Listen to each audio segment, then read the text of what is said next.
Shalom, queridos. Hoje é 1 Timóteo, capítulo 6. Primeira carta de Paulo a Timóteo, capítulo 6.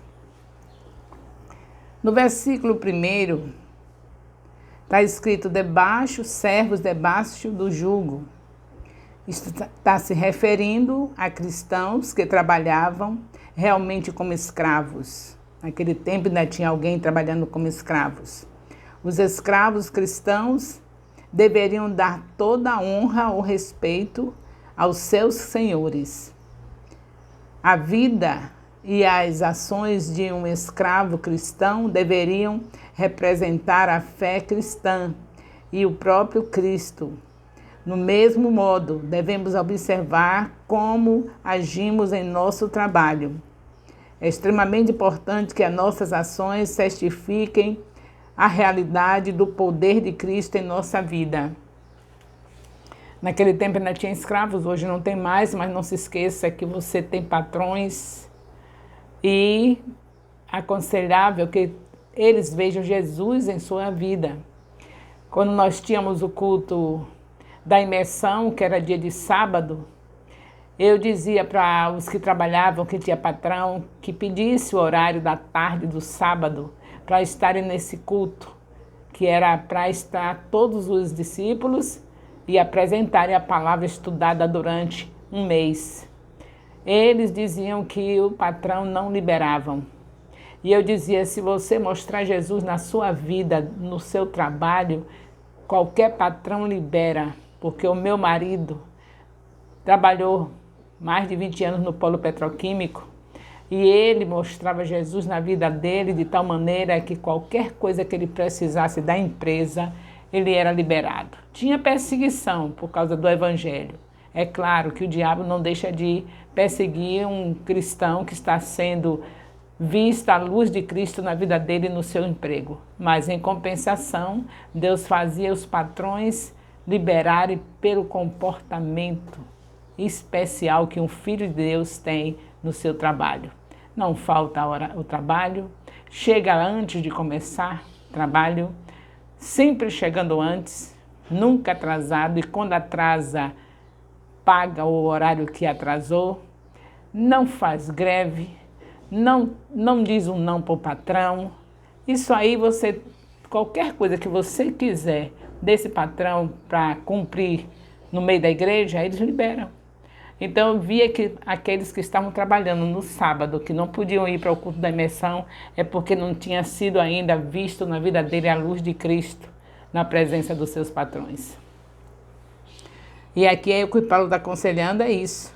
Para os que eram escravos naquele tempo era mais sério, que era a escravidão. E agora não, agora nós trabalhamos, tem as leis que nos protegem, e tem a luz de Jesus nas nossas vidas, para nós termos certas regalias que só Deus pode fazer na vida de um crente, na mão de um patrão. O patrão liberar sem problema, porque realmente viu Jesus na vida do servo, do empregado.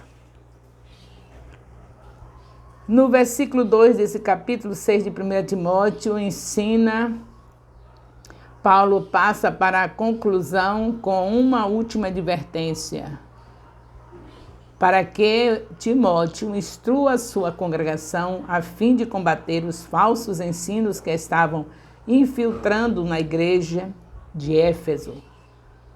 Paulo tinha Timóteo como pastor que ele acompanhava nessa congregação de Éfeso. É como nós vemos hoje, o apóstolo Elias é o que fundou que colocou igrejas em todos os bairros, e cada pastor que ele coloca nesses bairros, cada missionário, cada pastor, cada bispo, eles precisam estar sendo orientados pelo apóstolo Elias. A mesma coisa estava acontecendo aqui com Timóteo.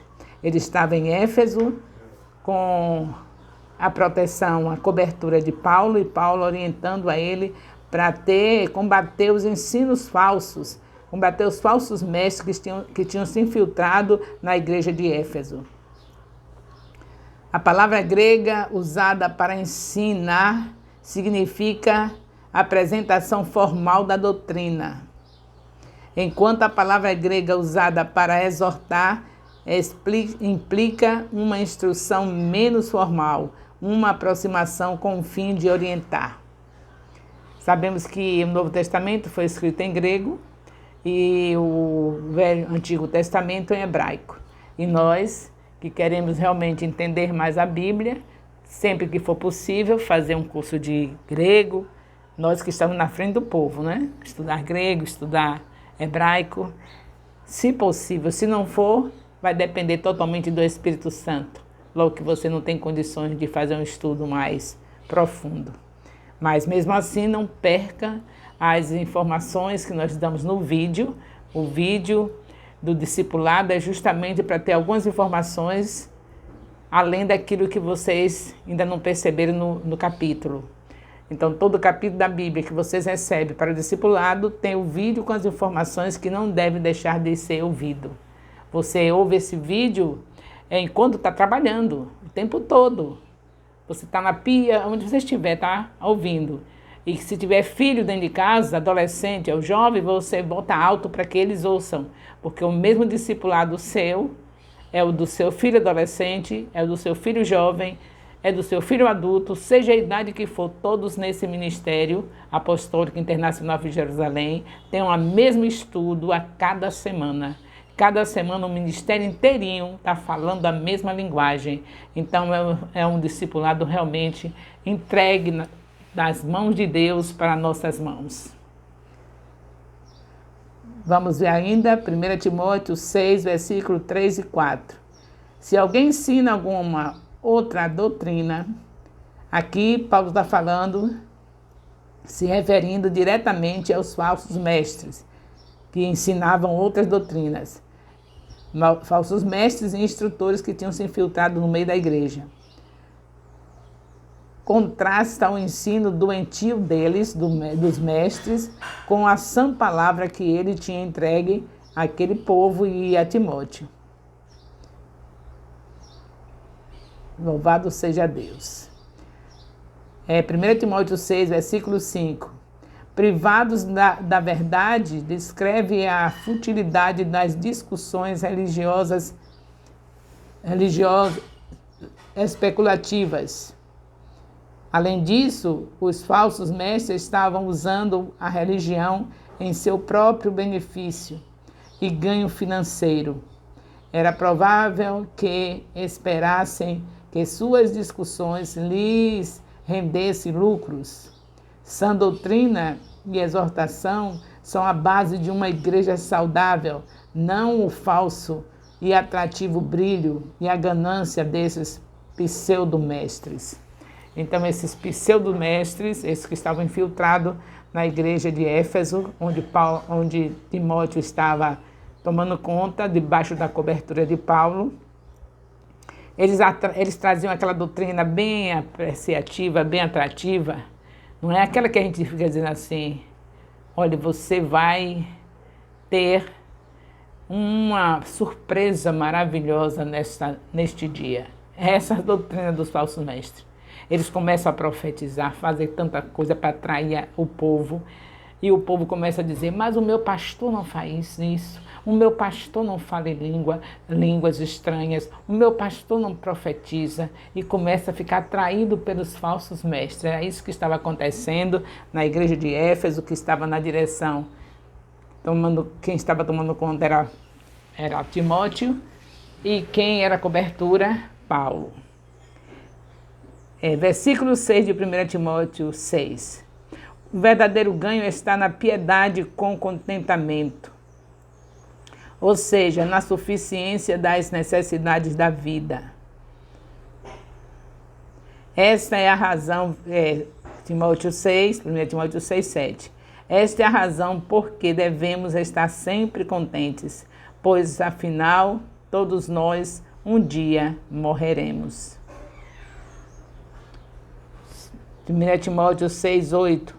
Nossas necessidades básicas como pessoas são, em resumo, sustento, o alimento e com que nos cobrirmos, roupa e abrigo.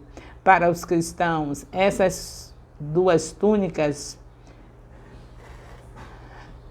com a piedade, já oferecem totalmente a base para nos mantermos realmente contentes. Se estivermos em amor, estivermos tendo o básico, já é para viver contente. Não é para você ficar deixando de fazer o reino de Deus crescer, se já tem o básico, tem seu alimento, tem sua roupa, seu calçado, e você está numa correria miserável para ter bens acumulados, coisas do seu sonho, que Deus lhe dá e você está correndo atrás. Se você crê na palavra de Deus, em Mateus 6,33, o Senhor nos diz que as demais coisas nos serão acrescentadas. Já tenho o que comer, já tenho o que vestir, já tenho o que calçar. Mergulhe de cabeça na obra do Senhor Jesus Cristo, que é ide fazer discípulos, Mateus 28,19, fazer discípulos. Então você vai conseguir 12 discípulos se você for numa família carente e levar um alimento, levar uma oração. Depois que ganhou uma vida, pelo menos nessa família, você já vai para outra família, a mesma coisa, uma família carente, você ajuda no que for preciso e vai ganhar pelo menos mais um discípulo nessa outra família. Em cada família que você for, que fizer o que está escrito em Mateus 25, de 31 a 46, vai dar uma olhada lá, que você não deve nunca esquecer de Mateus 25, de 31 a 46. Nesta obra, pelo menos uma vida em cada família você ganha. E aí você forma os seus 12 discípulos e se cumpre na sua vida o que está escrito em Mateus 28, versículo 19. Ide fazer discípulos. Isso quer dizer que você vai ganhar, vai consolidar a pessoa, vai ganhar a pessoa, consolidar, discipular. Depois de preparado, você envia. Se você está livre para fazer a obra do Senhor, vai também fazer o que eu estou fazendo com a sua vida. Então é isso que Deus quer de nós. As pessoas já têm o básico. E se não tivesse, nem só de pão viverá o homem, mas de toda palavra que sai da boca de Deus. A nossa obrigação é fazer o reino crescer.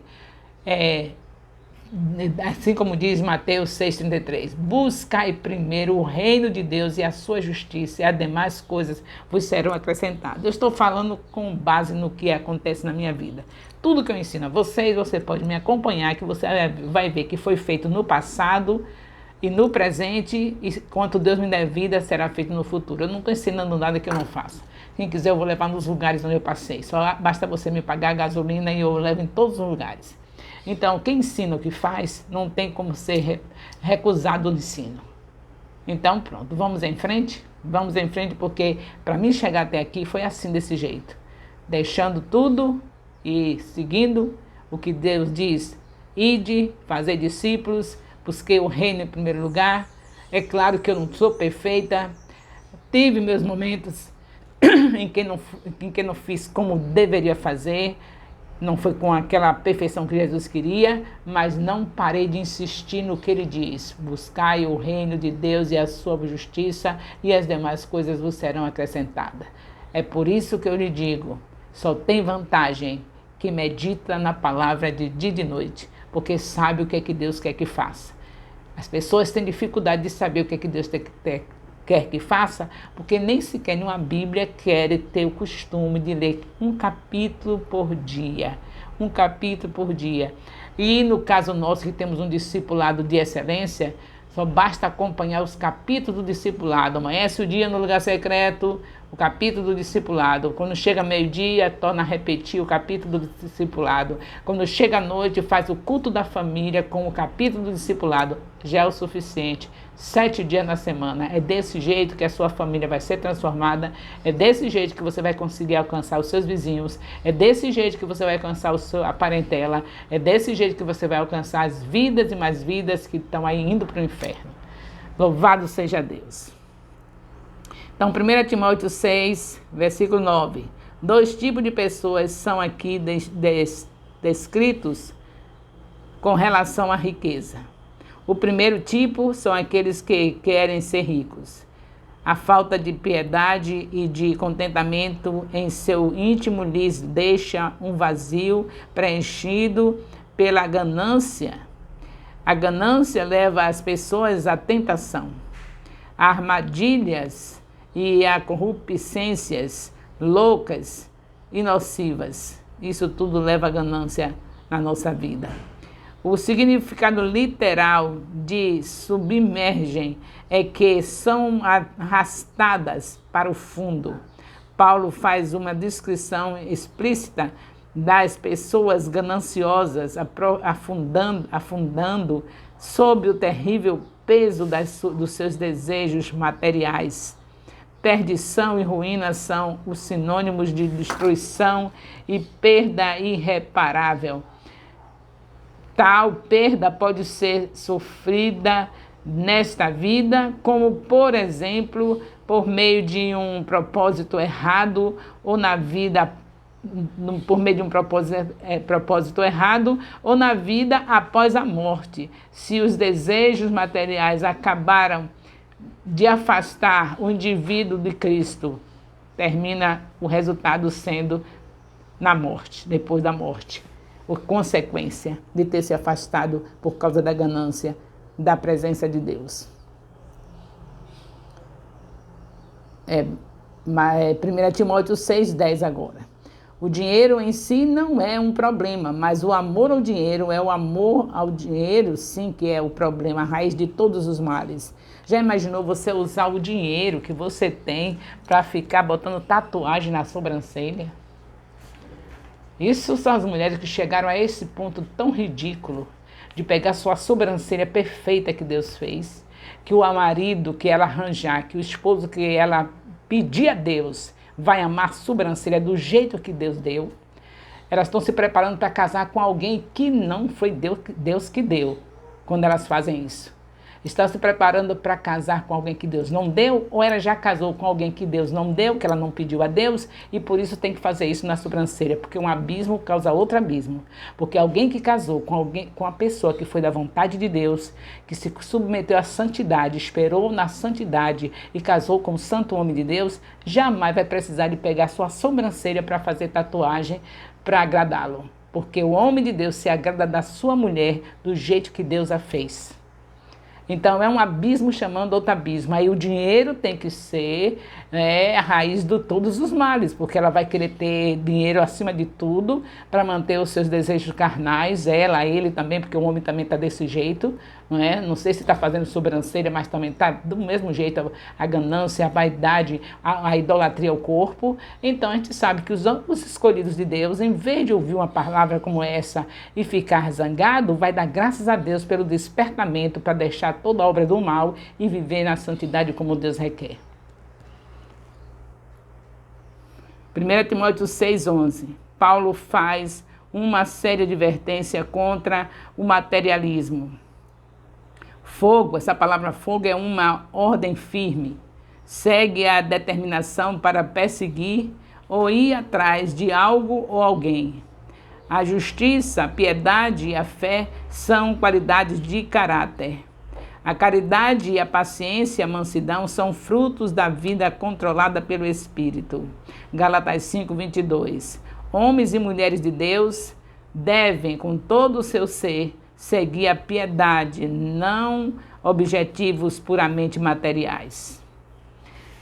1 Timóteo 6,12.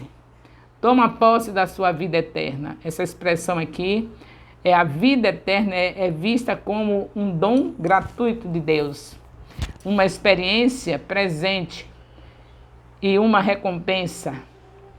Paulo não está falando da salvação de Timóteo, mas sim dos seus frutos espirituais nesta vida e suas recompensas na vindoura. Boa confissão é o atendimento de Timóteo ao chamado e ministério. Paulo o encoraja a continuar seu ministério de pregação da palavra. Nós podemos ver, para enriquecer essa parte aqui, João 3,16, Efésios 2, de 8 a 10, João 10:10, Marcos 10, 29 e 30, Lucas 18, 29 e 30. Nesse versículo 12, nós podemos ainda acrescentar mais conhecimento com esses versículos. 1 Timóteo 6,13. Mando-te, exorto, ordeno. Mais uma vez, Paulo enfatiza a seriedade ao que diz. Timóteo deve então cumprir esta ordem, não por causa de Paulo, mas diante do Deus que vivifica ou preserva a vida e de Cristo Jesus, que deu o mais excelente testemunho diante de Pôncio Pilatos, o qual chegou a declarar: não acho nele crime algum. João 18, 38. 1 Timóteo 6, 14.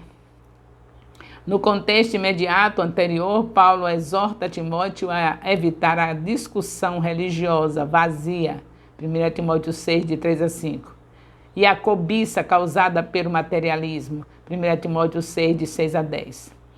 Aqui exorta Timóteo a guardar esse mandamento, permanecendo fiel a Cristo, até que o Senhor volte. Louvado seja Deus. 1 Timóteo 6, 15 e 16. Deus mostrará a volta de Cristo a seu tempo. Isso acontecerá em um momento específico que, segundo Jesus, seria conhecido somente pelo Pai. Atos 1, 6 e 7. A última metade do versículo 15 e todo o versículo 16 formam uma doxologia de louvor ao Senhor Jesus. Imortalidade também poderia ser traduzido por sem morte. Jesus é Deus e, portanto, nunca há de morrer. 1 Timóteo 6,17. Os ricos. Paulo já havia condenado aqueles que tentavam enriquecer à custa do ministério. Nós sabemos que o povo de Deus tem a obrigação de dar aos seus obreiros, aos apóstolos, que são os fundadores de um ministério, para manter o ministério, primícias, entregar no templo os dízimos, as ofertas, as primícias, e eles podem acompanhar.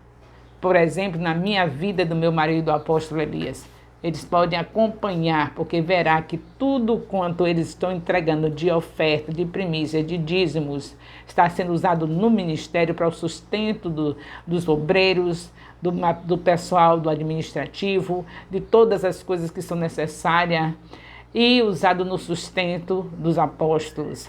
Então, isso é uma coisa que é bíblica. Deus deixa vários textos da Bíblia mostrando a necessidade do povo de Deus sustentar os seus obreiros, os servos que estão na frente do trabalho.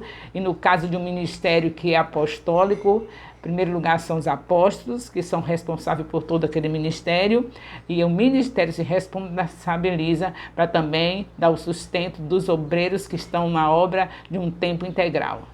Então isso é bíblico. Se você pegar a Bíblia inteira, você vai encontrar Deus fazendo com que o povo entenda que aqueles que estão trabalhando integralmente para a obra de Deus, eles precisam ser sustentados pelo povo que Deus colocou na frente deles. 1 Timóteo 6, 18. Os que detêm riquezas têm de reconhecer Deus como a fonte verdadeira de toda a sua opulência e ser generoso com seus bens. Então, não é proibido ser rico, mas aquele que é rico, não esquecer de Mateus 25, de 31 a 46. Quando Jesus Cristo for nos chamar naquele grande dia, ele vai dizer: vinde benditos do meu Pai, porque quando eu estava com fome me deste de comer. Então você que teve a graça de Deus para ser rico, o problema não é você ser rico, o problema é você ter o dinheiro como um Deus. O seu dinheiro é para você fazer esta obra aqui, ó, de uma maneira bem ampla. Aquele que é rico vai poder fazer muito mais do que aquele que não é. Mas aquele que não é rico, mas está nas mãos de Deus, também sabe muito bem que do pouco que tiver, deve fazer esta obra de Mateus 25, de 31 a 46. Se você realmente é um amante da palavra, mantenha Mateus 25, de 31 a 46, constantemente repetindo, abrindo a sua boca e repetindo esse capítulo, para você nunca se esquecer que o seu chamado é desse jeito e que você tendo ou não tendo dinheiro, se você não tem, você vai aprender a dividir. E se você tem dinheiro, se é rico, você vai usar o seu dinheiro totalmente nessa obra, porque Deus não se deixa escarnecer. A sua riqueza, o que Ele lhe dá, é para fazer o reino de Deus crescer. 1 Timóteo 6,18. Os que detêm riquezas têm de reconhecer Deus como a fonte verdadeira e cuidar do reino dele. 1 Timóteo 6,19. Entesorem também pode ser traduzido por acumular. Quando ele fala aqui em tesourar, quer dizer acumular. E nós sabemos que é condenado por Deus a acumular riquezas. Mateus 6, de 19 a 21. 1 Timóteo 6,20. O termo grego usado para confiado é encontrado somente aqui em 2 Timóteo 1, 12 e 14. O depósito que Timóteo é conclamado a guardar é a verdade revelada desta carta. Ciência é a palavra grega da qual se deriva a palavra gnosticismo. Certamente essa forma antiga de gnosticismo se infiltrara na igreja de Éfeso. Esta heresia ensinava que a salvação vinha por meio do conhecimento de mistérios espirituais. De forma clara, Paulo adverte Timóteo de não se deixar enredar por esse falso ensino. 1 Timóteo 1, 3, versículo 3 e 4. 1 Timóteo 6, versículo 3 a 5. Versículos 1 Timóteo 6, 21. A primeira epístola a Timóteo termina como começou. 1 Timóteo 1, 2. Com ênfase na graça de Deus. A palavra usada para contigo aqui está em grego no plural, indicando talvez que esta carta deveria ser lida para toda a igreja de Éfeso. Louvado seja Deus, aqui estão os comentários de 1 Timóteo, capítulo 6. Louvado seja Deus por aprendizado. Não se esqueça que esse assunto você vai para o lugar secreto com ele no amanhecer durante a semana inteira. Depois, meio-dia também com esse mesmo assunto a semana inteira. E à noite com esse mesmo assunto a semana inteira, fazendo culto doméstico com a sua família, o culto do lar. Para que seus adolescentes, seus jovens, ou se você não tem adolescente nem jovem na sua casa, para que a sua família, seja ela qual for, esteja meditando de dia e de noite, porque é desse jeito que nós prosperamos. Está escrito em Salmos 1, versículo 3. Que medita de dia e de noite na palavra como árvore plantada junto a ribeiros de águas, que dá o seu fruto na estação própria, cujas folhas não caem, tudo quanto fizer prosperará. E Deus falou bem antes, de falar ao salmista, Deus falou a Josué, capítulo 1, versículo 8, não se aparte da sua boca as palavras desse livro. Então nós estamos no caminho certo. Nossa casa, nossas famílias, todos verão a presença de Jesus através da meditação da palavra. E nós iremos dizer a cada dia, eu e a minha casa serviremos ao Senhor. Louvado seja Deus. O amor de Deus, nosso Pai, a graça salvadora do nosso Senhor Jesus Cristo, a comunhão do Espírito Santo, seja com todos os discípulos e discipuladores do MAI-FJ, com todos os líderes de célula, componentes de célula, colíderes de célula do MAI-FJ, desde agora e para sempre. Amém. Louvado seja Deus.